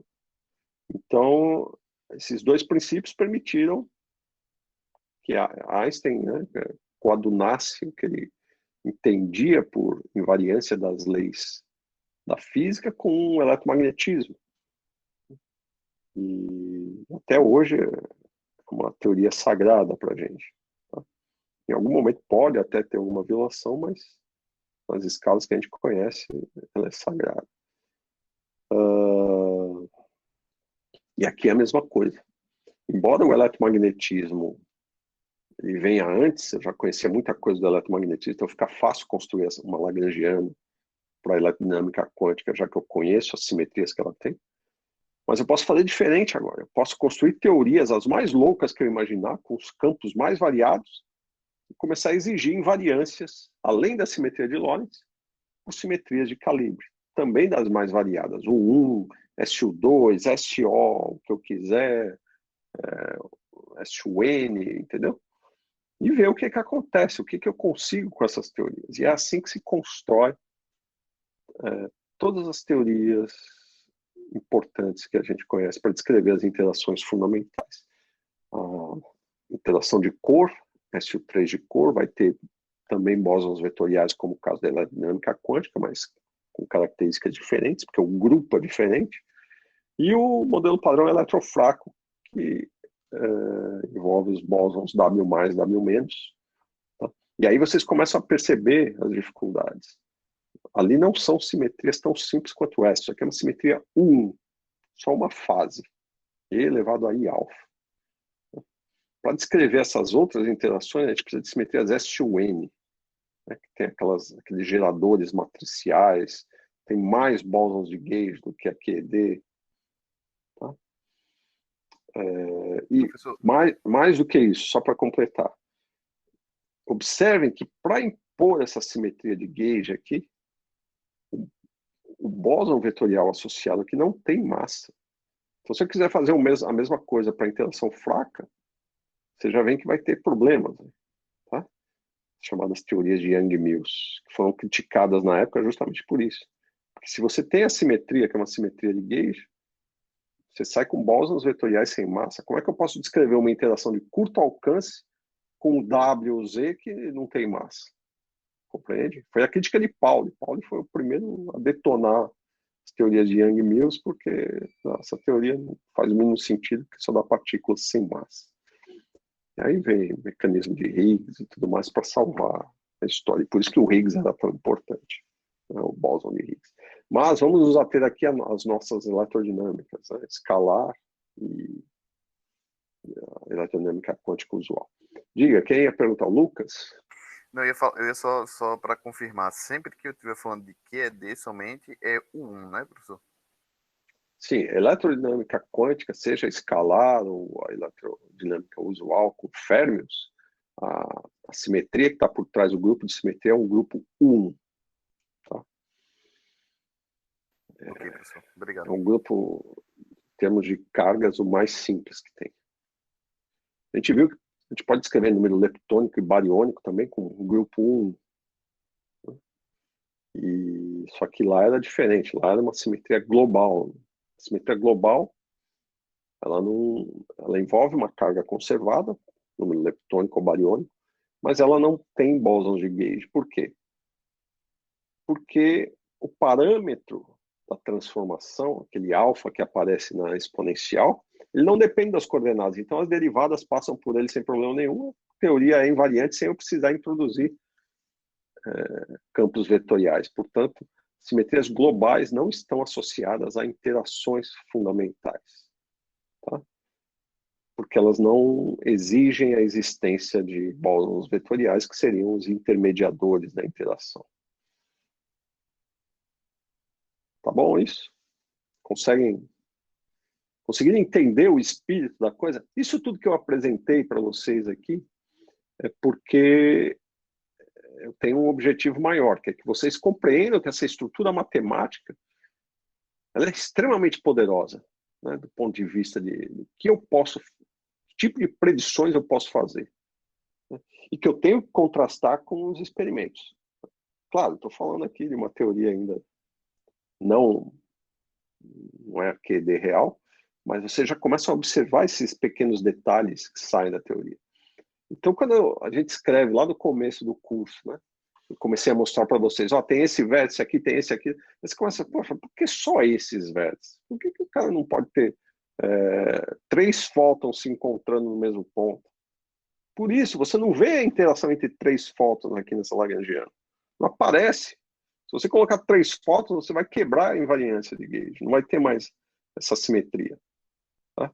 E se não tem essa simetria, é o que eu falei de novo. Carga elétrica não seria conservada. Então, tem muitas coisas envolvidas quando você constrói uma teoria para as partículas fundamentais. Tá? Isso aqui não é só uma brincadeirinha bonitinha, mas ela é tão poderosa que ao longo de vários anos, e ainda até hoje, ainda dá prêmio Nobel. Né? Claro que agora a gente está mais lascado, né? Tem que esperar aí, mais lascado em que sentido, né? Escrever qual vai ser a nova teoria de partículas não é algo trivial. Qual vai ser a próxima teoria além do modelo padrão? Porque a gente tem vários problemas para explicar, só que mais do que isso, a gente precisa ver as predições essas predições que a gente faz com esses novos modelos, além do modelo padrão, aparecerem no acelerador. Tá? É o caso da supersimetria, que o pessoal estava esperando ardentemente que aparecesse um sinal no LHC, e até agora nada. Né? E aí, quer dizer, você precisa começar a pensar em outros tipos de teoria. Claro, não tem só supersimetria bonita, seria legal se ela aparecesse, mas tem muitas outras coisas. Tem o G-2 do muon, que é o momento giromagnético, né, do muon, anômalo, que está aparecendo uma discrepância. Hoje mesmo eu vi um seminário que era sobre os cálculos que o pessoal faz em QCD na rede, porque a maior contribuição, o maior erro que você tem teórico vindo para esse G-2 do muon, que precisa ser acertado, para que você tenha certeza de que o que você está vendo lá no laboratório é de fato um sinal de nova física, ele está próximo de ser uma descoberta experimental. Só que como existe um erro teórico associado à parte hadrônica, né, das correções que você precisa considerar para ter o valor correto do G-2 do muon no modelo padrão, então existe um grupo que faz isso daí de maneira computacional, é chamada QCD na rede.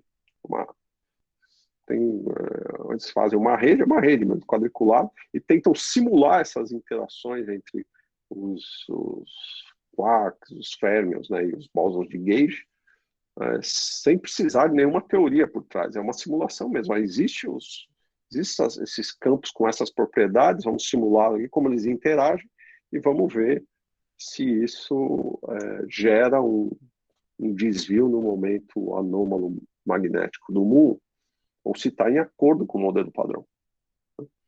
Mas, por enquanto, eles ainda têm um erro que não está nem concordando com o que você espera teoricamente, e nem com o experimento. Ele está no meio do caminho. Então, embora ele seja compatível com os dois, né? Com as barras de erro, mas o valor central está entre os dois.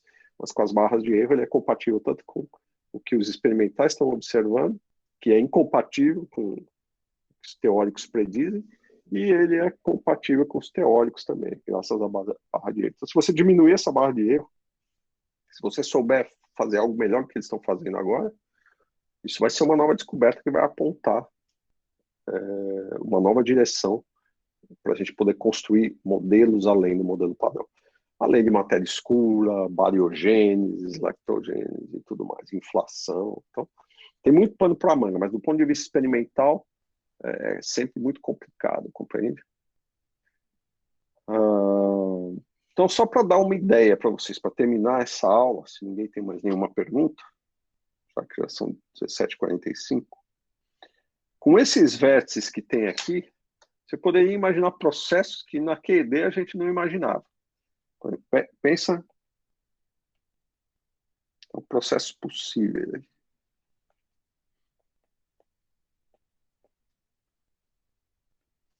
Nessa teoria.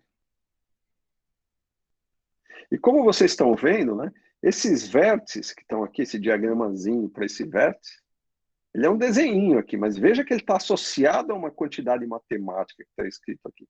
Isso daqui vai se traduzir numa amplitude de espalhamento, então tem esses fatores que são importantes, a carga elétrica, que vão aparecer aqui, tá? Esse dmi, que vai estar associado com o momento do campo escalar, então vai aparecer dmi nesse campo escalar, vai aparecer um quadrimomento. Então esse vértice vai ser proporcional à carga elétrica, ao quadrimomento, então você já começa a ver, inclusive, os fatores numéricos, que eu falo para vocês, cada vértice aqui está associado a um fator numérico.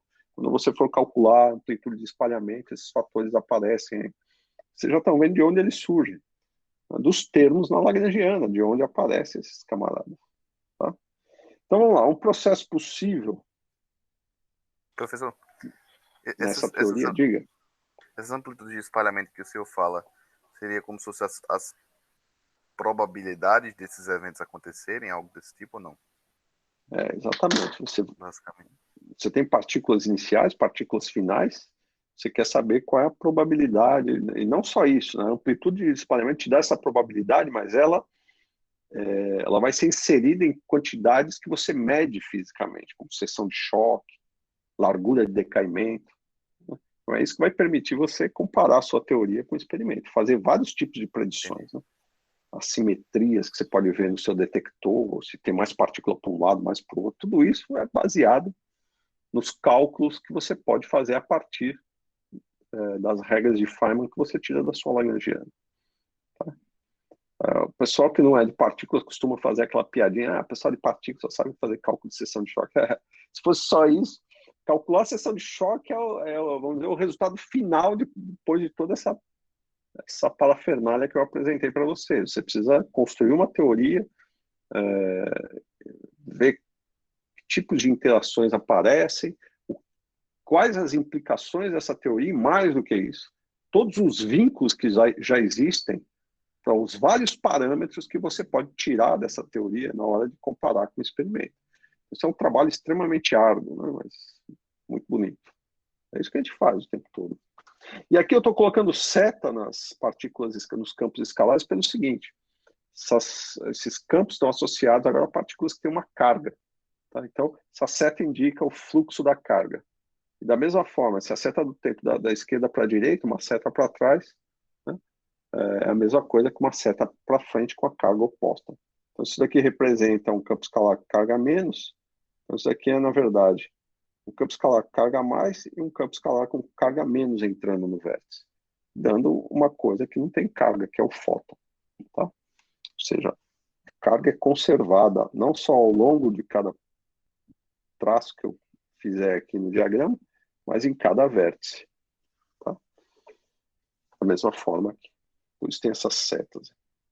Então eu posso imaginar, por exemplo, dois desses campos, desses elétrons sem spin, interagindo. De que maneiras que eles podem interagir? Eles podem interagir da maneira usual. Né? Veja, trocando um fóton aqui. Tá? Ou podem interagir de uma outra maneira. Nesse mesmo ponto em que eu troco um fóton, eu posso ter outro fóton saindo aqui. Né? Então, veja, isso aqui é um processo chamado brainstorm, que você emite um fóton. Mas ele veio de um vértice que existe nessa teoria, que é esse daqui. Ó. São dois escalares e dois fótons. Tá vendo? Ou posso, inclusive, ter dois brainstorm no mesmo ponto. Aí eu teria que considerar outros diagramas. Suponha que eu estou falando de um brainstorm. Né? Então eu teria que considerar algo parecido com isso. Esse diagrama. Partículas escalares são sempre tracejadas. Né? E esse outro diagrama aqui. Ó. Além desses dois, você vai escrever outros diagramas com fótons saindo.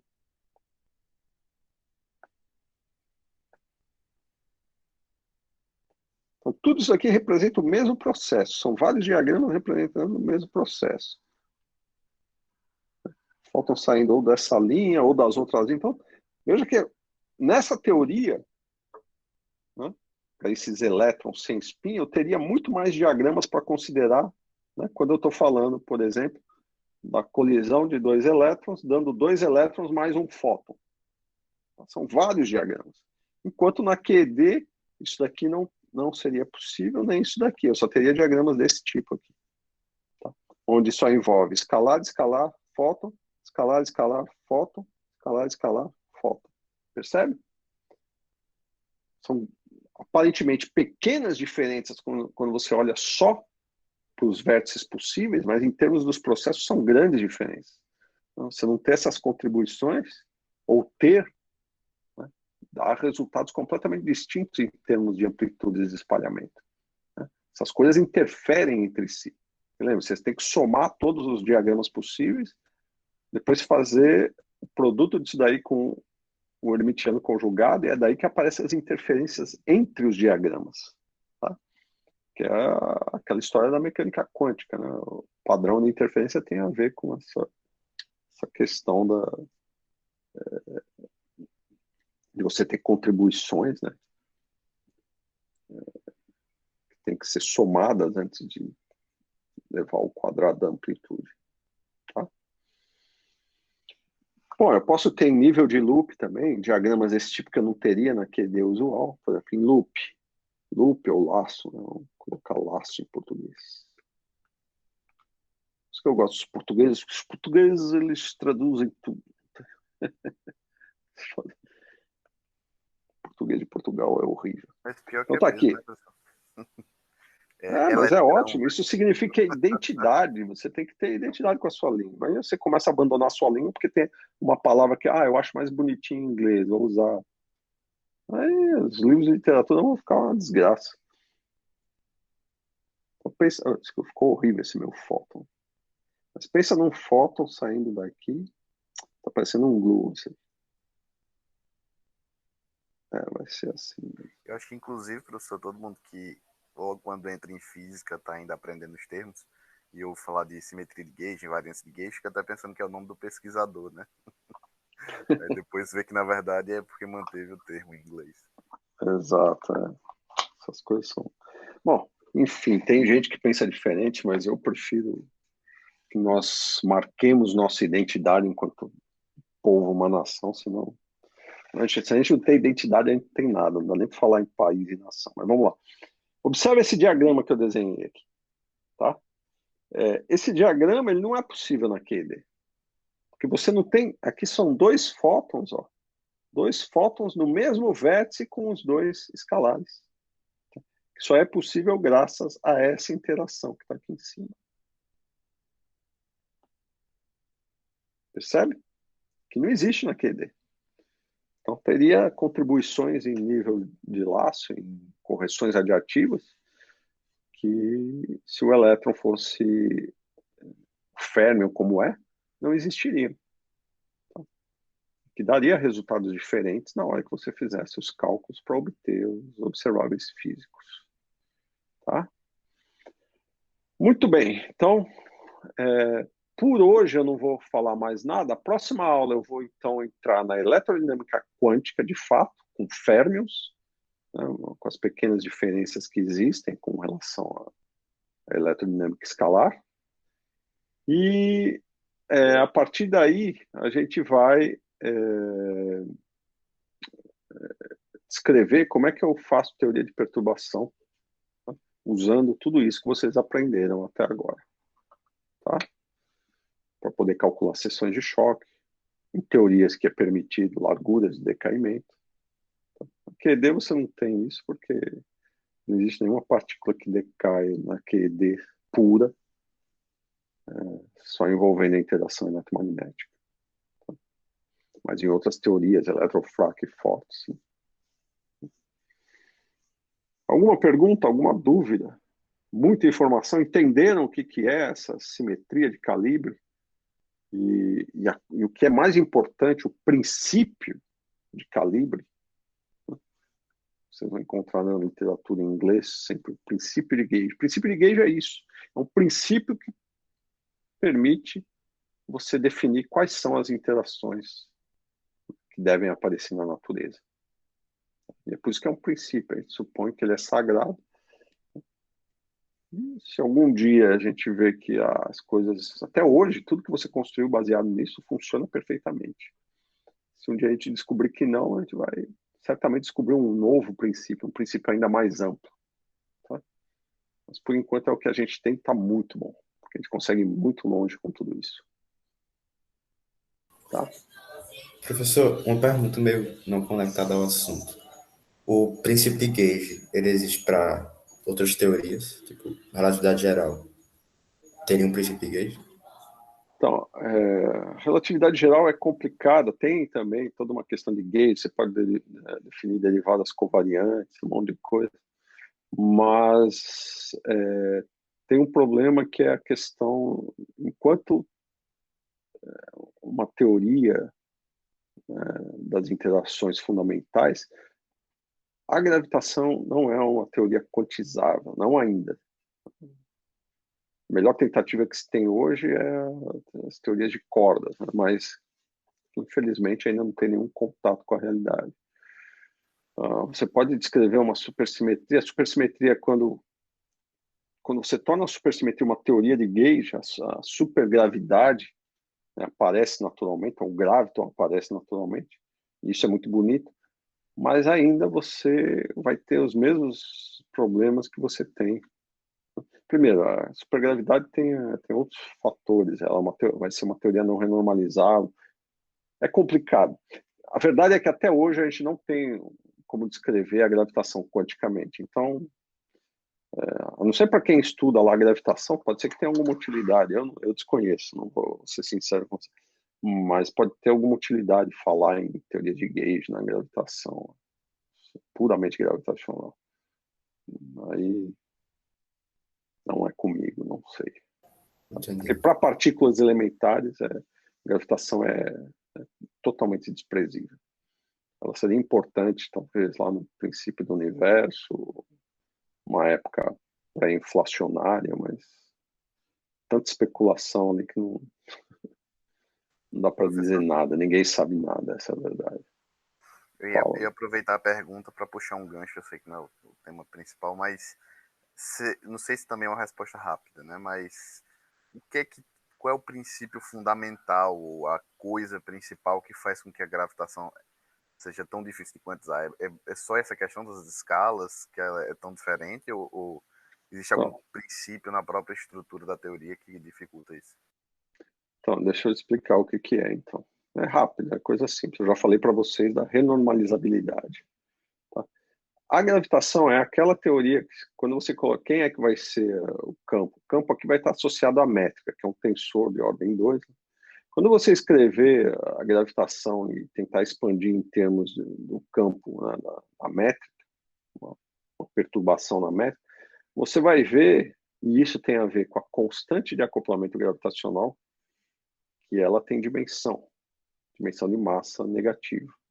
E justamente você vai ter termos de dimensão de massa negativa que em 4 dimensões não são renormalizáveis. Então vão aparecer aqueles infinitos que você não tem controle nenhum. É uma teoria que gera infinitos que fazem perder todo o significado físico da teoria.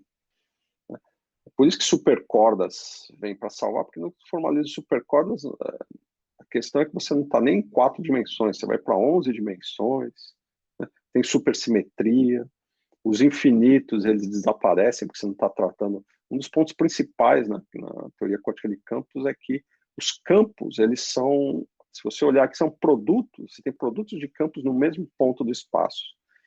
E a origem das divergências está nesse fato. Mas quando você fala de cordas, você está falando de coisas extensas, não é mais num ponto do espaço. E aí é por isso que você consegue eliminar essas divergências, elas nem aparecem. Né? É uma questão bastante técnica, mas o fato de você não poder ter uma gravitação quântica nos moldes que a gente tem as outras interações, pelo menos até agora, é que ela não é renormalizável. Então, esses infinitos são incontroláveis. O que aconteceu com Ellen? Desapareceu da aula hoje. Ellen Vitória. Talvez, sei lá, caiu a internet. Você tem prova, mãe? Bom, nosso horário já deu. Se vocês tiverem mais alguma ressaca, olha, entregando, é coisa feia, entregando amiga. Ah, teve aniversário. Bom, começar a cobrar uns pedaços de bolo aí de você, né? Vai valer para nota. E aí, pessoal, então é isso. Alguma pergunta mais física? Não, professor, só agradecer. Tá indo muito bem, tá indo muito bem as aulas. Eu pelo menos fico já curioso para a próxima aula, o que é que vai vir de novo. Não, coisa nova, daqui até o fim da vida de vocês não vai faltar.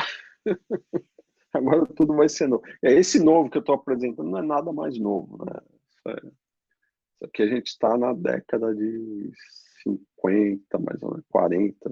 Não, QD dos 30 para os 40, né? Basicamente, que ela foi desenvolvida por Schwinger, Tomonaga, Feynman, Dyson, Freeman Dyson e outros, com algumas outras contribuições. Mas os princípios fundamentais para o que vem depois disso, né, que vocês devem ver com detalhes para quem for fazer isso na pós-graduação, estão todos aí. Variâncias de Lorentz, variâncias por simetrias contínuas, às vezes até por simetrias discretas, dependendo do que você quer descrever. E agora as portas vão se abrindo para vocês aumentarem ainda mais a quantidade de conhecimento que vocês podem ter a respeito do universo que a gente já observa, né? Mas é isso, pessoal. Então, não tem mais nada. Vejo vocês numa segunda-feira. Sim, se for o caso, para a semana que vem já estamos em julho, né? Talvez marcar uma aula extra. Né? Vamos ver. Na semana que vem eu falo para vocês se vai ser necessário ou não. Tá bom, professor. Obrigado. Até quarta-feira a gente decide. Ok. Ok, professor. Até mais. Boa semana para vocês todos. Até.